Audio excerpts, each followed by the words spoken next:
5, 4, 3, 2, 1. It's time to count down reality TV's most talked about moments with Amanda Bella. Hey everybody, welcome back to Bella Talks TV. It's Amanda Bella here. And I'm so excited that there's a lot going on in the world right now. I haven't been here to talk to you guys in like 2 weeks, so I have to catch you up on a lot. But we all are a little bit aware of what is going on. And this is not a politics podcast, but what is going on with the tariffs and the situation going on. And so I'm like, you know what? My husband and I both were like, it's a good time to upgrade and get any items that we might need before we don't know if this world's about to go into collapse again. I mean, I love a good conspiracy theory from, here and there, but if we are going to be having any type of like lockdown again or Great Depression era level of being home a lot, social distancing again, we have no idea what's going to happen again in the future. So I'm like, let me make sure that I'm ready this time, because one of my biggest regrets was not starting the podcast back during the pandemic, because that's when I started the Instagram page and really got into like creating my own content instead of just consuming. But I really wish I would have leaned in more. And even though it's been a year and a half now since I started the podcast, I have so much more still that I've been trying to ramp up and been promising for a long time. And it's been hard. Okay, I've gotten married, I've moved, I've had a lot of other travel that has happened. If you've been here following me since day one, if you're new to the page, into the pod, I have to just say and get out of the way a little bit of housekeeping that I hope you're following me on Instagram, on TikTok, and on my YouTube. I am going to be, if you're here watching the video, I am going to be adding graphics and also going to be adding a soundboard to the show, as well as promised, adding some new guests that are going to be in the rotation. So it's going to be a big, I kind of think about it as like a road to BravoCon, like the Bella Talks TV ramp up. So I had to kind of take a mental break. I had to take a physical break from the pod for a couple of weeks. Bravo has been in a little bit of a dark age, which of course I would argue that if you look back, you can always find dark things have been happening on this network since day one. So it's not like it's something new to be dealing with dark energy on Bravo, but we have so many other shows to talk about and so many other things in the reality TV entertainment sphere that we need to discuss, because I'm not going to do my normal top 5 countdown. So again, if you're new here, usually I do an OMG and LOL moment of the week, and then a top 5 countdown of reality TV's most talked about moments. But we're not going to do the top 5 today because again, I just got this new computer and I only have a little bit of time here to just record something fast and check in with you guys. So I went on a break for my 1-year wedding anniversary. We went on a vacation, on a cruise, which was my first time. And I was deathly afraid of being seasick because I'm somebody who can barely even like be in a car, ride in a train or anything without feeling like I can't look at my phone. I can't look down. I can't read when I travel. Like I have to just so I went to my primary care physician and I was like, can you please prescribe me something that just in case if I do get sick on this boat, like I'm not gonna, So she did prescribe me some Zofran or something for like nausea, if that were to happen. But I was taking it preventatively. Just, this is not a show again about medical advice, but I definitely learned my lesson, like to only take something if I'm actually feeling symptoms of something and not just be taking random medication that I've never taken before on a boat, so I did have one small trip to the medical facility on the cruise, which was so scary because I am a Titanic girly. That movie came out when I was in 6th grade, formed who I am today. I think about the Titanic every single day. So if you're like me, like going on my first cruise, it was just, I had my moments where I was just like, I'm okay, I'm good. But it was a phenomenal trip, and I did get the break that I needed to be able to like take a lens and come back. Now, I was thinking originally like it was going to be like when I go to Costa Rica or when we've gone to Europe, like you don't get to always have Peacock or your shows regularly. And I actually still, funny fact, that I am going to be turning 38 soon and I'm married, but I'm still on my parents' like cable and I use their Spectrum app. So that's how I'm able to watch everything live, because even with me and my husband, he uses like streaming for all of his sports stuff. And I don't even know, we don't watch really like the local news. So we don't have like we don't have cable here in New York. Like I just use my parents' app. We stream or have certain certain channels that we're able to like do live through some of the streaming apps and stuff. So he pretty much watches just sports or news, and I just watch reality TV. So it's very simple for us to just function. Like, I'm not somebody who watches cable television, really, like anything besides The Bachelor. I mean, but that's on Hulu. So there's really not a ton of stuff. Gypsy Rose, I'm able to get that through the Lifetime app, which thank God I again have my parents' Spectrum because I'm able to connect that up and like link it. So I am able to watch all the content on there too. But as far as watching live, like it's very easy. It's not because I have my Bravo through Spectrum. Like I'm good. I'm able to catch up on everything else.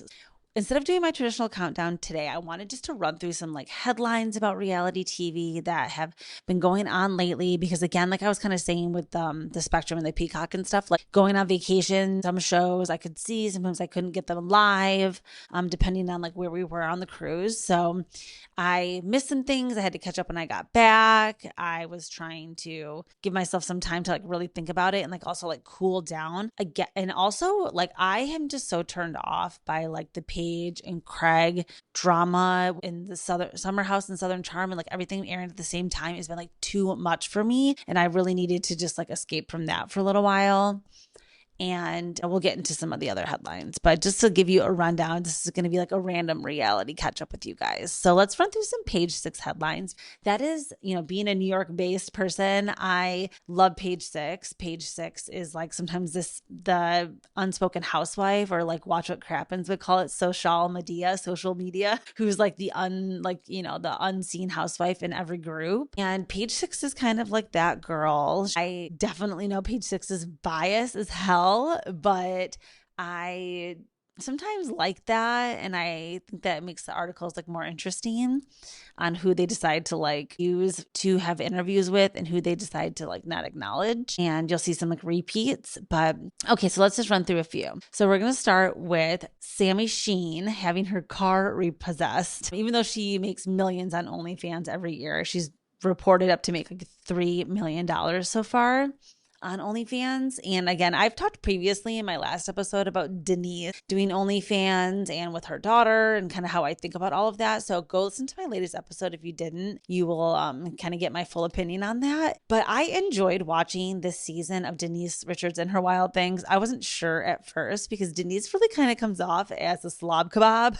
Like, remember when Dolores was like, a fucking slob? Like, apparently calling somebody a slob is a really bad insult, but she is kind of like sloppy sometimes. Sloppy drunk, sloppy just with not her having no filter, her showing up with upside down jackets. I mean, she's just kind of a little slob kebab. And I actually like her. She's kind of harmless to me, but I knew would be making good reality TV with her own TV show, and her whole family is on there. They even had Charlie to pop in on this latest episode, and he seems, lucid at least. And I wouldn't say he seems like he's like in a great place. Like, he just has a very weird personality in general. So I don't know. I kind of like do get the chemistry between him and Denise, and like seeing them film together, I can kind of, they must have had she kind of seems like she is actually more of the alpha in all of her relationships, which I find interesting. So, okay. So I'm not surprised at all that, she's got Erin on there, big dick Erin from Real Houses of Beverly Hills, and all of his interactions with the ladies over there, and all of the, I used to work for some chiropractors in Chicago that really taught me about big pharma. And, it can be like a little bit of a cult for sure. And very it is such a weird, very weird environment.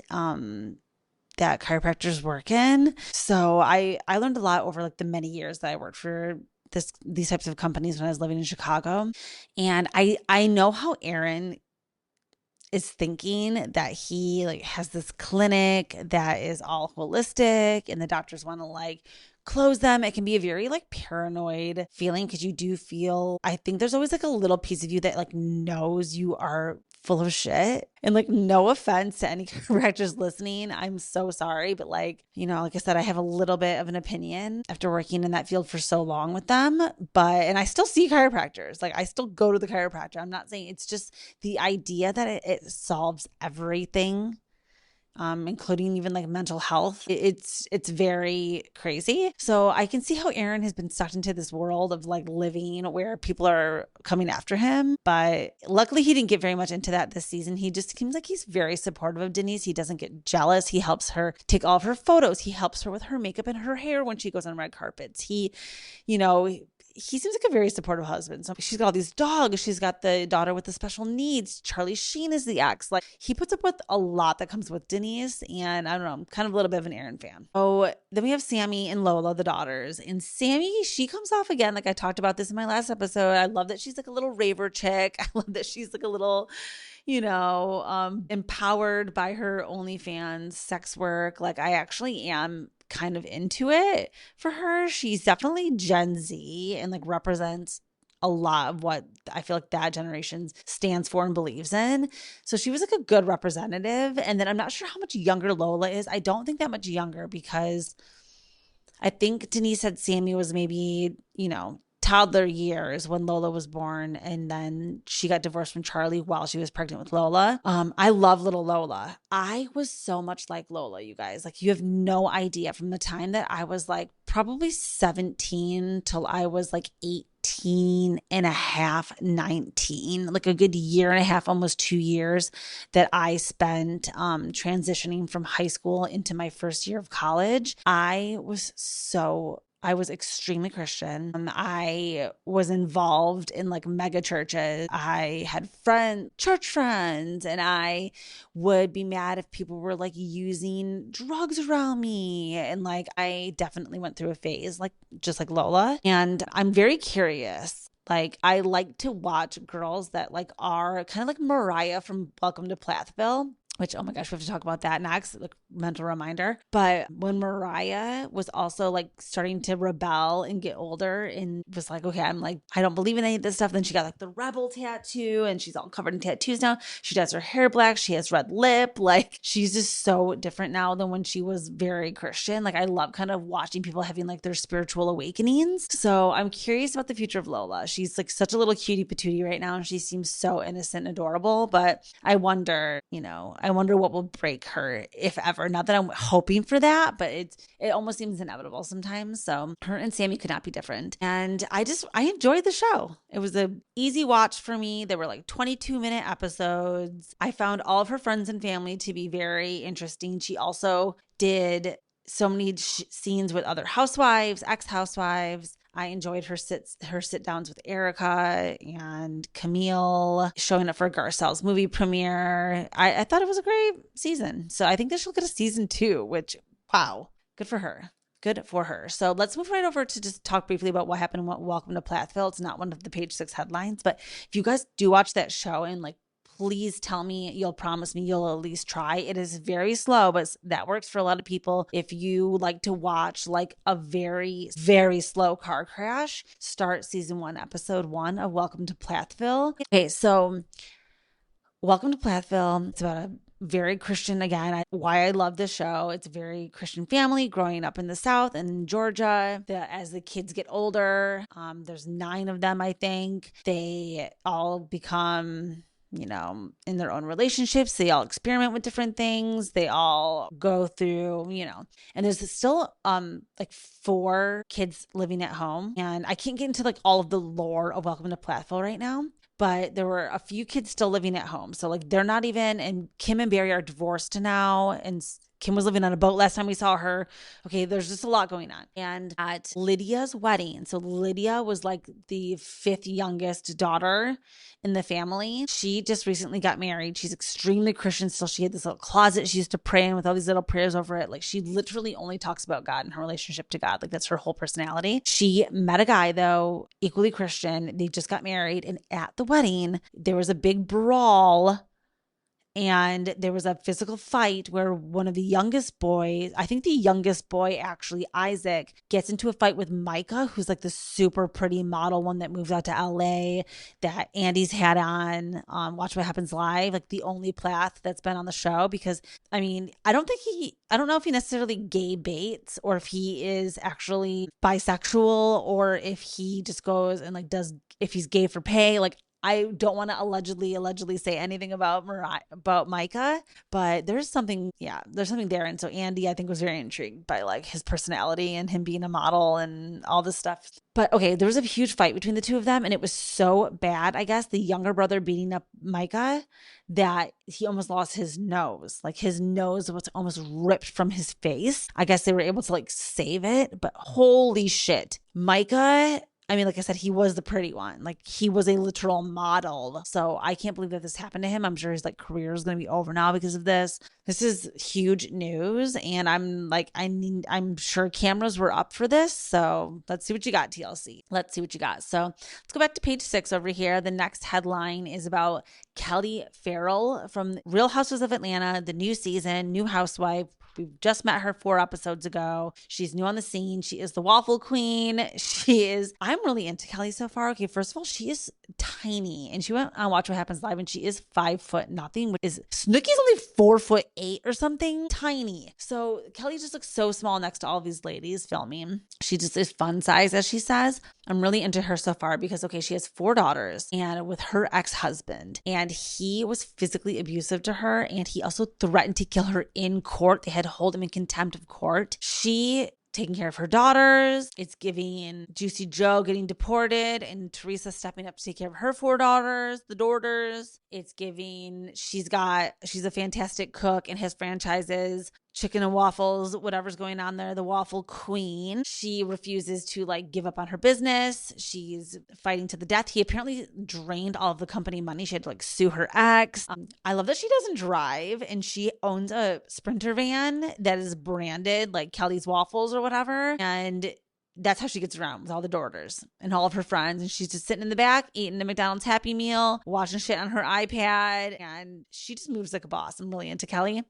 I like her so far. So, of course, it's a little too early to tell as far as the actual show goes. I'm not sure if she's going to do something that's going to make us all not like her so much. But I am excited and intrigued to watch her. So everything else that's going on Real Housewives of Atlanta with Britt and Kenya, I don't like either of them. I've never been a Kenya fan. I think Kenya peaked when she did Gone with the Wind Fabulous, and it's been all downhill since then. She should have never married Mark. I know that she wouldn't have Brooklyn then, but I don't know. Kenya gives me Lindsay Hubbard vibes in the sense that like, okay, I didn't have a relationship with my mom, so I'm going to have a daughter now, and it's just going to automatically heal all the toxicity in my life. And I'm just hoping that she's really breaking cycles and not just giving generational trauma, because we don't know yet. It's too soon to know yet. These are babies. They're not adults yet to see like how they grow up and what goes on and how the relationships were going to unfold. Again, this is not what I wish upon them. I'm just saying I've got my eye on both of them. I'm saying with Lala, like all these people that have all these traumas, it's like, okay, that like couldn't have children kind of out of a little conservative and old school, like love and marriage, God forbid I'm somebody who still believes in getting married and having kids in like the right way. Sorry. Again, I do have some hot takes on here. I do have some, at times, I've even called my own misogyny out. It's like, I just keep it real with you guys. I'm not going to ever just pretend to be some like wildly educated and perfectly socially liberal feminist. It's like, I live in reality. So sometimes some things happen.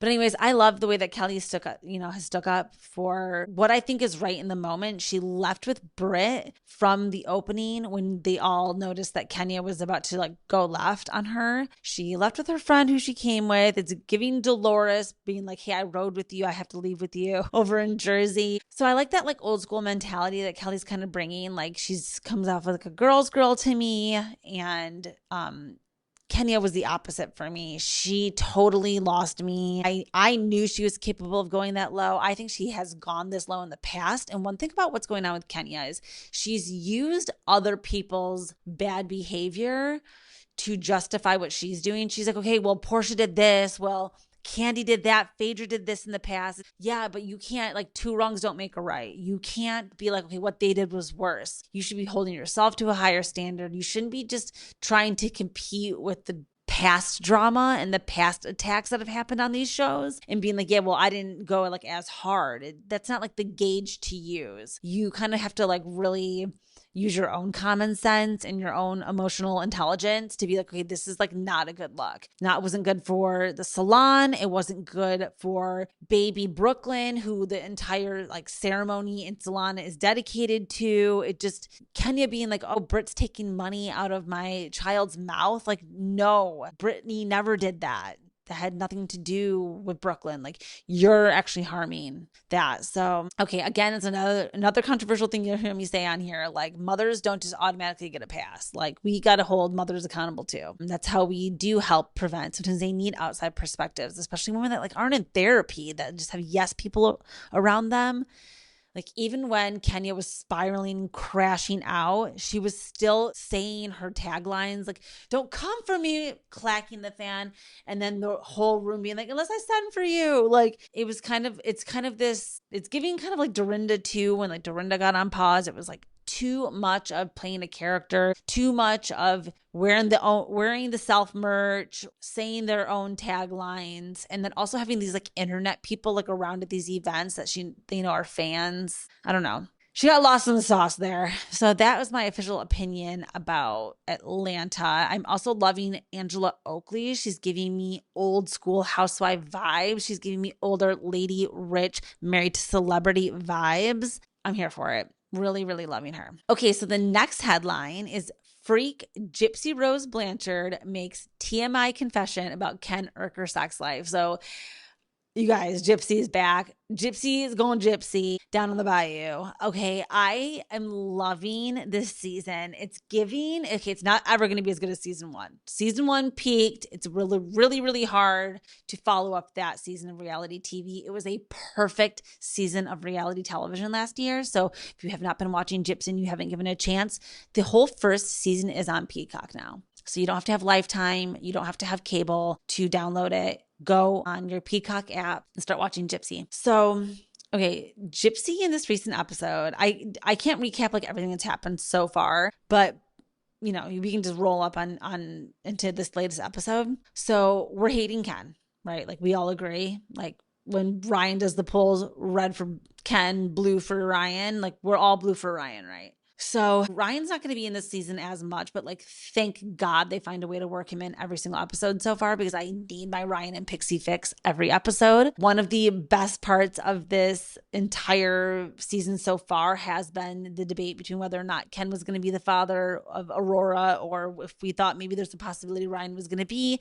Now, because of what happens in the latest episode, Gypsy gets the blood DNA results and she posts them to Instagram even before she's able to talk to Ken, because Ken's at work. And apparently when Ken's at work, like, he's unable to take a phone call. Like, he's like a freaking heart surgeon, which I think we all know that he's just like a bartender somewhere there in Cutoff.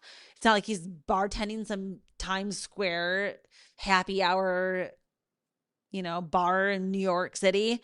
I don't understand why it's so hard for him. He can't like take a phone call ever when he's working, but allegedly he's unable to answer the phone. She's like, whatever, I'm posting these results anyway. She does it, even though Ken has been telling her, like, quit playing into social media, quit posting all of this drama online that people are gonna like roast you for. She even last night was just posting that her page just got verified with the blue check. Like, she is obsessed with her social media image and her being an influencer. So she loves to do a sound over video. She loves to do a trend video. She loves to do a what I'm wearing. She loves to do just all of these like day in the life, like, follow me here. Like, I love Gypsy, even her voice. I love Gypsy from every choice that she makes in life to just down to her voice.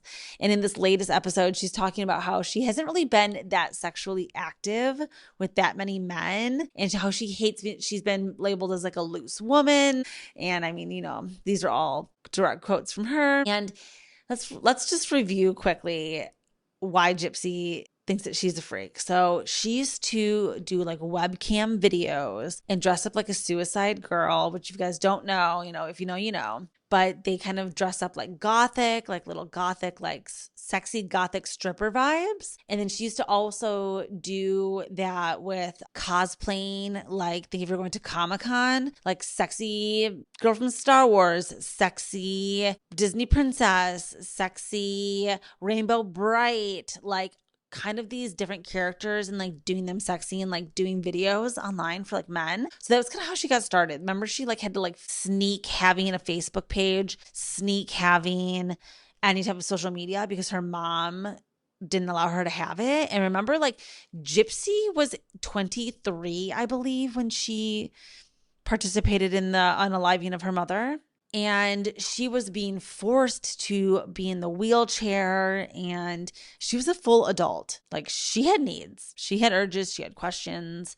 And to keep the con going, Dee Dee was forcing her to like stay in this childlike, like going to Disney World, dressing up as Cinderella for like your 21st birthday and telling everybody it's really only your 18th birthday and lying about your age. And there's a lot to unpack there. Okay, so Gypsy really, I think, found ways to become sexual. And one of the first ways, if you guys watched all the documentaries like I did, like I've seen every single piece of media that's ever came out about this girl, she has a lot of history. Like she had partners, okay?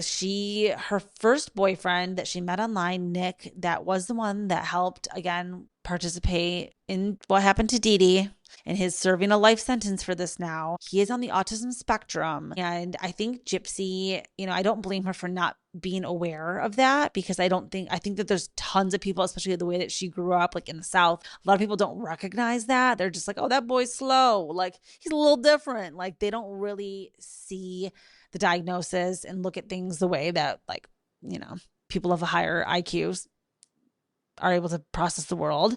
So I don't think that Gypsy knew that about him and took advantage of him about that. Nick also claimed to be, I don't know if he was self-diagnosed or if he had an actual diagnosis of being schizophrenic, but a lot of the times when Nick would engage in these promiscuous sexual acts, or like we saw being involved in this murder, basically he just said it was like someone else who would come, the voice in his head that would come up, these alter egos that would come up and like participate in these events. And so there's a lot with Nick. Nick took Gypsy's virginity when she convinced Dee Dee to take her to the movies, and Nick met them there in the movie theater, and Gypsy pretended like she had never knew him before. They got up, they went to the bathroom at the same time, and they had sex in the bathroom. So that's how Gypsy lost her, public sex was her first sexual encounter. She also talked about being sexually abused when she was younger by older men, I'm assuming in their family or by doctors or somebody. She talked about how she would go to these comic and cosplay conventions with her mom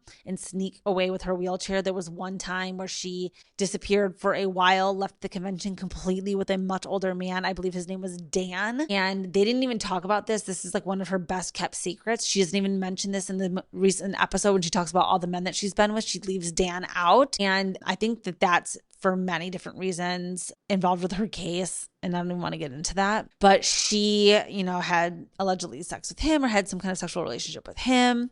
And then she went to prison and she met Ken while she was in prison. Ken reached out to her first and started writing her. And so I think that, that messed with her a lot. Gypsy talks about her sexual relationships with women when she was in prison and experimenting with that. Then she meets Ryan while she's in prison. Ryan, she says, is the first guy that she traditionally had sex with. But again, I don't believe that that's actually true. I think that she just wants that to be true and wants everyone to believe that, oh, the first man that I married was the guy that I really lost my virginity to. When we know it was really Nick in the bathroom. Then it was really Dan, the second guy. She really slept with that guy. And then it was on to Ryan. Now she has sex with Ken. She names all the days that her and Ken were sexually active together, how they knew the timing of the pregnancy had to be Ken and not Ryan because of how many days she was along or whatever. And Ryan still just thought like, hey, there was like 10% that I could still, So I believe that Gypsy is a freak. And I think Ryan was like addicted to probably having sex with her too, because we saw Gypsy take the Plan B last season on camera because her and Ryan were not using protection and having, marital sex, but still everybody just did not want Gypsy to get pregnant yet. They were like, hey girl, you haven't even been out of prison for a year yet. Like you don't even know what it's like to be an adult in this world with social media, with this newfound fame, everything. Like, can we pump the brakes a little bit? But no. So anyways, now her and Ken are going on their baby moon that she completely pays and plans. And Ken is coming off more and more each episode to me, kind of like a Slade Smiley. Like, hey, I love my woman, even though he really acts like he freaking hates her. But he has this one scene where he like lifts her onto the bed and lays her down and like is kissing her belly where the baby is. Like, it really grossed me out. I can't explain it. Like, there's just something very, very inauthentic about the way that he chooses his moments to like give her affection, and then the amount of time that he actually berates her and talks condescending to her. So I'm not buying it, Ken. Plus all of the other rumors of his sexuality, which I know it's all a spectrum, but I think that he is leaning. Okay, so anyways, Gypsy in this most recent episode is taking him on the baby moon, and she wants to go buy lingerie. I mean, she is 7 months pregnant. And she talks about how it's really slowed it down for them lately. Gypsy girl. Like, I don't know if she's afraid that he will leave her. I don't know if she's afraid that he will cheat on her if she's not pleasuring him sexually. I apologize for giving everybody that image and even just saying it in that tone. But yeah, Gypsy being like, I'm the one that's the freak. Like, I want to get it. Like, I want to show up for him in sexy lingerie, 7 months pregnant on our baby moon. I don't know. Maybe it's cute. I mean, I guess don't knock it till you try it. Like, until I'm pregnant, maybe I would be doing freaky shit like that too. Not trying to judge. It's just that it's Gypsy. And it really bothered me that she tried to pretend like she's only had sex one time, like with her last husband. Girl, we know you a freak. Okay, next headline. Okay, there is a headline here about Married to Medicine and the explosive fight between Quad and Dr. Simone. Okay, so I have been a Married to Medicine season watcher since season 1. I believe this is the 11th season. I've been on this bus with these ladies for a long time. It's a very consistent but slow kind of show. The cast has been almost the exact same since season 1, which I really tip my hat to. The women aren't really doing like a lot for me anymore. It seems kind of like overproduced, the storylines. They're all like, Toy had the baby shower for the Birkin. Dr. Simone's having to clean up the son's apartment. Dr. Heavenly, making sure that her son carries on the Dr. Heavenly Smile clinic and he's going to school. Quad and King and Dr. Eugene, and now he's with Sweet Tea. I mean, the seasons are consistent. Okay, we get it. I think that the fight between Dr. Simone and Quad, maybe it was a long time coming. They've had some resentment towards each other and they made up to get along for the season, but they didn't really resolve everything that happened from the season before, as we see in the reunion. Now, again, this season, I actually do like when the husbands are involved. I like when they're getting into the mix. I actually like it. So I'm one of the, whatever percentage of Bravo fans that enjoys the husbands. But I think, they had their own segment this reunion where it was just the husbands on the stage and all the women were back, which is where this fight erupted, was all the women in the back watching the husbands. And it's when they started to get in each other's faces and fight over what the men were saying and kind of the narratives that they were carrying along out there. I mean, this show is doing it unlike any other one. It is giving Real Housewives still for me, which is why I like the format. The cast trips. We've got the drama. We've got the big season finale events. They did not need Phaedra over there this season. I think that Bravo was just desperate. And this is what happens when they try to just listen to the fans and they see Phaedra had a great season on Traitors. We've got to get her back on Bravo. And I'm really glad that they haven't listened so far with Kate Chastain. Everybody's bring Kate back, put her somewhere, have her be the host of Watch What Happens Live. As much as I enjoy her, I would like her to be in a bartender role or something. I don't want her to be the next face. Now they're doing this with Lindsay. Where are we going to put Lindsay next season? She can't leave the summer house. She's got to go on to Roni. They're going to just desperately place her somewhere on a show that she does not belong. And it's going to flop. Just bringing Phaedra back was some, I don't know, just unpopular opinion. Okay, we'll keep going down these reality TV headlines here. Now, we have Love is Blind stars Amber and Matt Barnett welcome their first baby, going all the way back to season 1. I love this couple. I love that they're still together. I'm happy for them that they just had a baby. We know that Cam and Lauren from season 1 are still together. They're Love is Blind's golden couple. There are successful relationships that come out of this franchise. There really is. Going down, Roni star Erin Leachy claps back at baby safety fears. If you guys all saw that TikTok that Erin made where she's holding the martini shaker and she's tell a bitch to tell a bitch I'm back. And She's holding her literal 1 week old newborn, and the baby's laying like this. Like the head is completely unsecured and unsupported. And I mean, I don't know if I speak for everybody when I say like that is one of the biggest fears when it comes to having a newborn. I realize she has 4 kids, but it's like accidents do happen. Spinal thing with the head with babies, it happens. Like my dog was choking yesterday and I thought she was going to die, and I'm like my life flashed before my eyes. Like there's something about just knowing when you're responsible for somebody for another life, like they can't, you have to help them. They aren't able to support themselves. I was about to do the fucking Heimlich, like on my Shih Tzu. I don't know. Like there's such a fear. So for me, thinking about having kids, especially in the next couple of years, like I have my window is closing and I've been discussing it a lot and I've been thinking about it a lot. And I'm like, I'm just so afraid. I really, truly am. Of handling a newborn.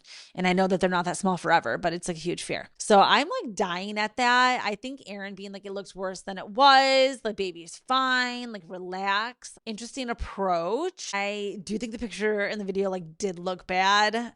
It's also like, I don't know. I'm not even gonna say what I was about to say. Okay, fine, I'll say it. That like you're a brand new mom, like your baby's a week old, like and you're thinking about TikTok. Like I don't know. There's just something to me. Again, I know it's her 4th one, so I think by the 4th one you're just like, whatever, life goes on. Like you kind of just continue doing your daily shit. Like nothing changes that much. But I just think I would be in like my baby bubble and like not be out like making TikToks, being like, I'm back. Like okay, girl. I don't know, not the biggest Erin fan, but I realize that she's kind of like a necessary villain for RHONY and continuing it to go. She's been hanging out with Lindsay a lot lately. Apparently they're friends.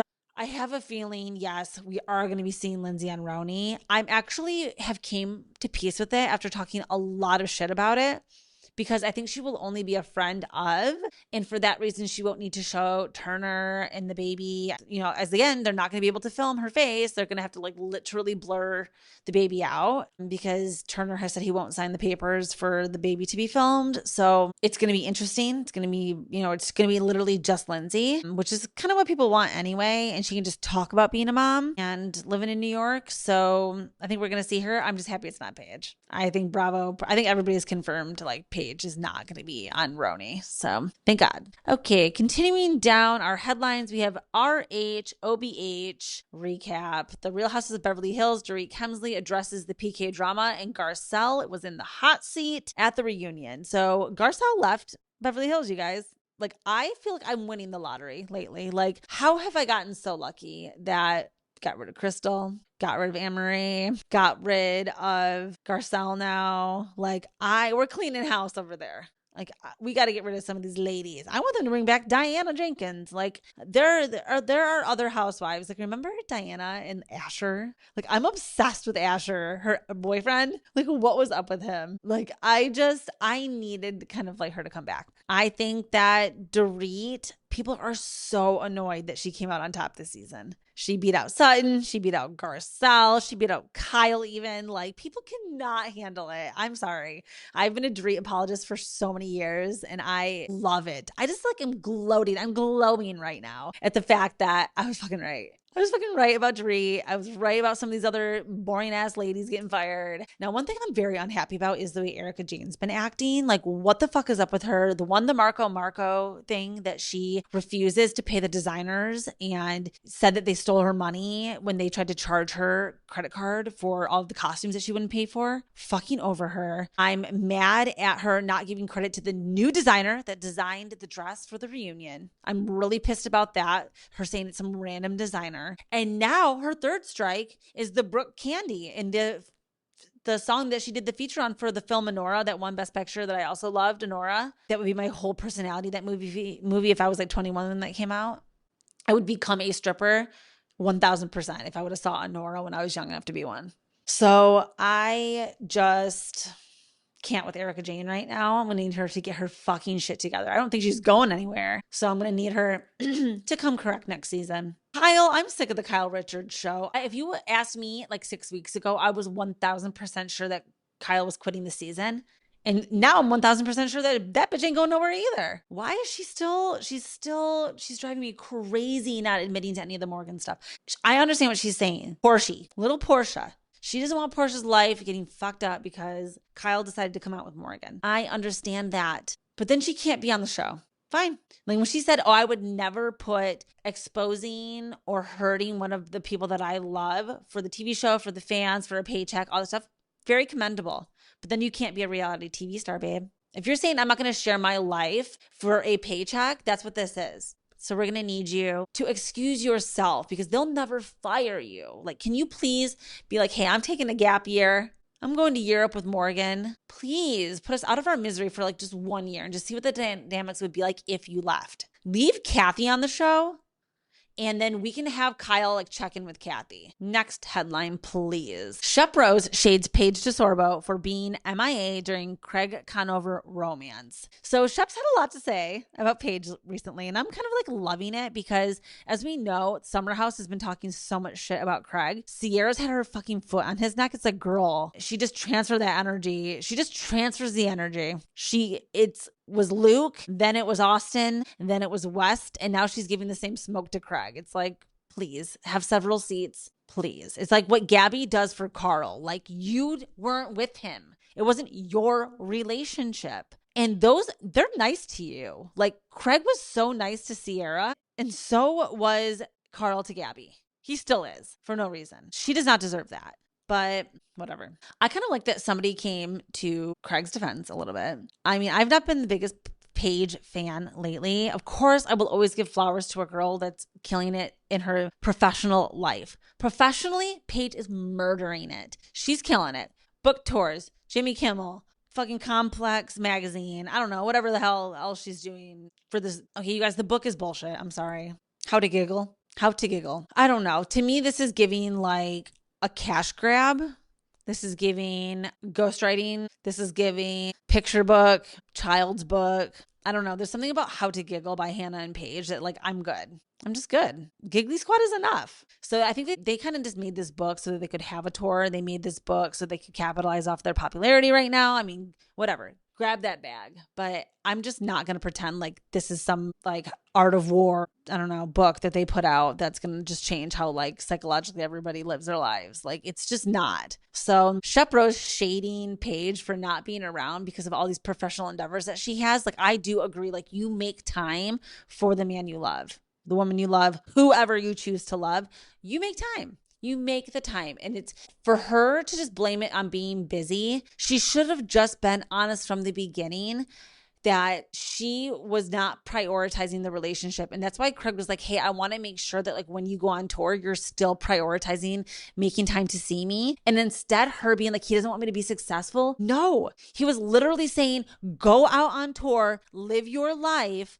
but make sure you don't forget about me. And it'd be great if you could tell me if I'm going to see you in a month. Is it going to be 2 months? Is it going to be 3 months? Let a guy know. So I'm not buying this whole narrative that Craig was some like secret demon trying to take like food out of her mouth. I just don't think that was it. Also, when she's like, oh, if you told me that we would have to have a baby right now, like you would have to leave the relationship, we'd have to break up today. He actually never said that. It was more about, I would say getting married was more pressure. She should have said, if you're trying to get married today, we're going to break up. Not have a kid. Like the kid thing was so far down the pipeline for them.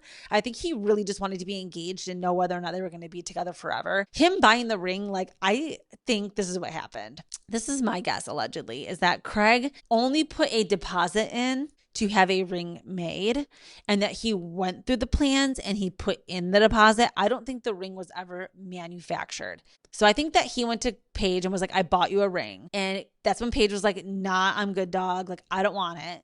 And then he probably was like, okay, I can still get my deposit, or I can't get my deposit back, or maybe, or something like that. Now, him making up the thing that he had to return the ring the same day as the reunion, everyone's like, oh, how convenient. It actually would have made sense because if he's in New York, he has to be in New York to return the ring. So they're like, why didn't he do it earlier? It's like, because you have to fucking be in New York, and he wasn't there since the last time he done Watch What Happens Live or whatever, which was right when they had broken up. So I actually somewhat kind of believe, I know Craig is a liar, but like there's something around the ring where like I do believe the ring existed to a certain extent. I do believe that. But I'm just sick of all these excuses Paige is making. Like, oh, we have to like hate men because it's like this, or we have to hate Craig because of this. It's like, why can't we just be like, hey, didn't work out for us. I hit a peak in my career. He really wanted to settle down. I don't understand where like all of the additional problems have to come from. Like, I don't think any of this other drama, no one cheated, he wasn't texting other bitches. Just like with Craig and Lindsay, with the kickball and the Lil of it all. When Gabby goes and is like, oh, Lil said that she slid into his DMs last summer, or that she met him last summer. That's actually not what was said. Like, there is some telephone twistiness going on here. It's actually not what she said. I think she just said that her parents had actually met him back last summer. And she obviously didn't slide into the DMs till like months later. She posted the screenshot. So it's very, very confusing how things can get so twisted. And now we're going to have to watch on tonight's episode of Summer House how Lindsay's going to call Carl out for being a cheater. And it's like, he didn't though. He didn't cheat. Just like how Craig didn't come for your career. You're just truly villainizing them. You're totally trying to get the audience to like see some kind of perspective. I think there's like 1% truth of it, and then the other 99% of it is exaggerated. So yeah. Okay, next headline. Summer House stars Gypsy Solomon and Wes Wilson unpack latest drama, hookups, and more. Oh, Gypsy totally got the D sucked, right? Like between us squirrel friends, right? Like 37 minutes. He took his socks off. I think he joined in on the foursome. I'm officially, allegedly, don't come for me, Gypsy Solomon. I think he participated. Now, what the fuck is up with everybody saying? I really need to know what people are thinking when they say Gypsy Solomon and Paige should now be together. Okay, Craig was too much of a fuckboy for you guys, but we support Gypsy Solomon being with Paige. I don't understand how Amanda and Sierra and they ride so hard for Gypsy when he clearly is everything that they don't stand for. And what is the issue with Lexi? It's got to be jealousy. They're just mad that she hooked up with Brooklyn Beckham. I mean, me too, but you don't think I'm not going to meet Lexi and be like, hey girl, you're iconic. Let's be friends. I don't understand why they wouldn't actually try to be friends with her. She obviously is well connected, has a very good career. She's well known. Collaborating with her is smart. Like, if you want to be a freaking influencer, hello, work with Lexi. I like that she's close with her family. I am obsessed with the fact that they live together, they work together. They're like a little like Partridge Family, Brady Bunch, whatever. I love it. I'm so confused what the dislike is about her. I really do not get it. And I like Bailey too. I talked about how I met her in the bathroom at that Summer House filming event. She was very sweet. I'm not surprised. I think it's insane that Amanda got her fired, and I don't know why they're not showing it. It's clear to me that I think Amanda's the meanest. I think Amanda is the meanest. I think behind closed doors, like, I don't see her having any other girlfriends. Same with Paige, same with Sierra, which is why the three of them get along. I don't know. There's something going on back there for her to be like so pressed that Bailey lied about having a boyfriend or like a situationship or whatever when she entered the house to get the girl fired.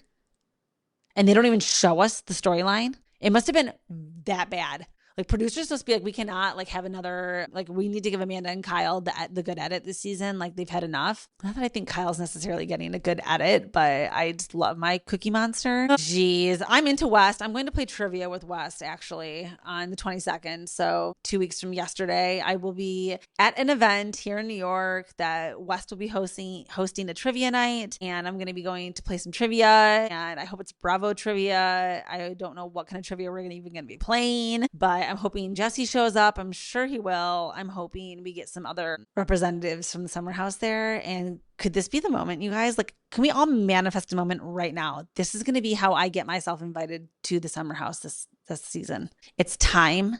I have some plans. I have some things that are going to unfold if I do make it to the house. And we've got to make this happen. So let's all just take a little moment right now. Amanda's going to get to the Summer House this year.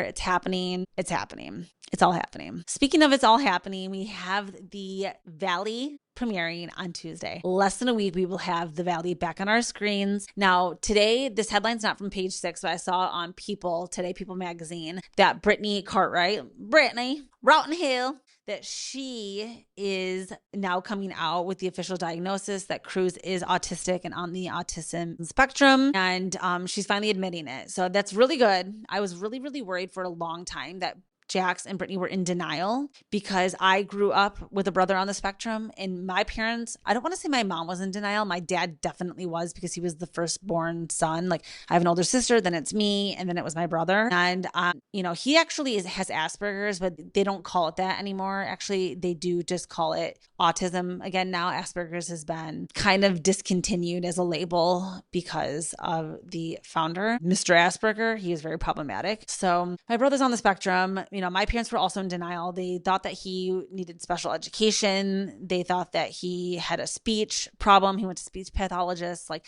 he was born in 1989. So like, it was just in the 80s, in the early 90s, autism really wasn't like a thing yet. So because my brother and nobody knew what was going on with him for so long, and he went untreated and was not able to get like the proper counseling or diagnosis until he was an adult, it really affected how he grew up and just how everybody in our family is able to like look at him because we didn't know for so long. And I was really afraid about that with Cruz, like that he would go undiagnosed, that I would kind of be like, without being diagnosed, you can't get the proper counseling and the proper treatment. So it kind of just really holds you back in life to not have an autism diagnosis if you are autistic. And I'm just really happy. I'm really happy that they weren't in denial. I'm happy that they got the diagnosis. They're getting him the right treatment now. I'm hoping that he'll be able to make huge strides in his milestones and be able to start speaking and be able to start living as he gets older in what is his normal life. So I'm just sad about that, but also happy that they are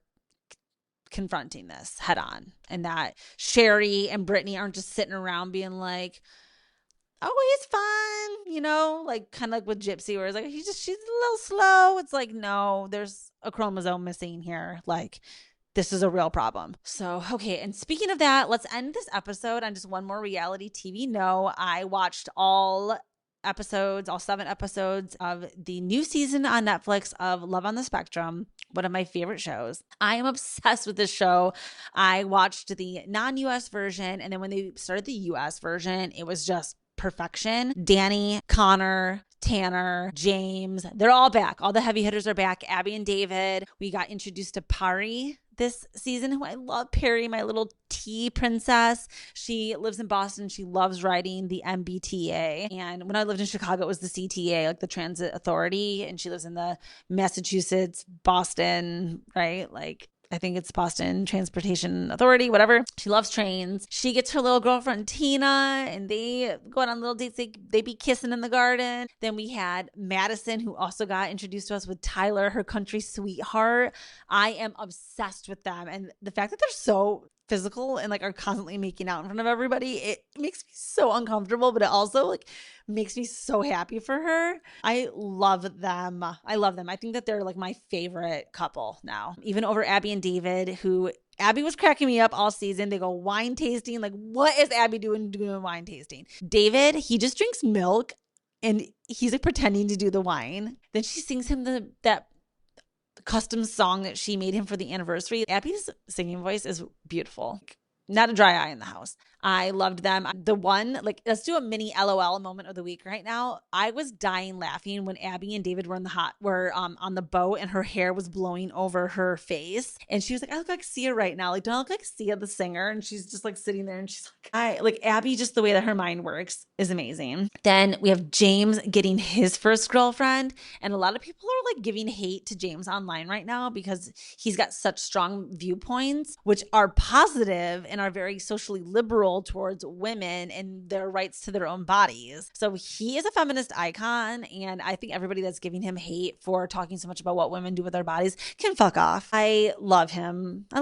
He's so funny. The way that he hates children and dogs, and how every woman that he's like, did I hear a dog in the background when I was speaking to you on the phone? Like, I cannot date you if you have a dog. Like, he's petrified. I love him. I was loving Connor and Georgie this season. What a beautiful love story. I hope that they're still together. She is so sweet, and there's something so soothing about her voice. Like, I love Georgie. She is sweet as freaking sugar. Tanner. I mean, did you guys see that viral video going around of Jack Black surprising Tanner on the Kelly Clarkson show? Tanner is such a little Pooh Bear sweetheart. I love him so much. And him going on so many dates with little Callie. I'm following Callie on TikTok now. A couple of the people I'm able to follow. Some of them, they're just like, no, I don't enjoy their content necessarily. I just like them on the show. But Callie, oh my gosh, Callie and Tanner, even though they just remain friends still this day, I think that they still see each other.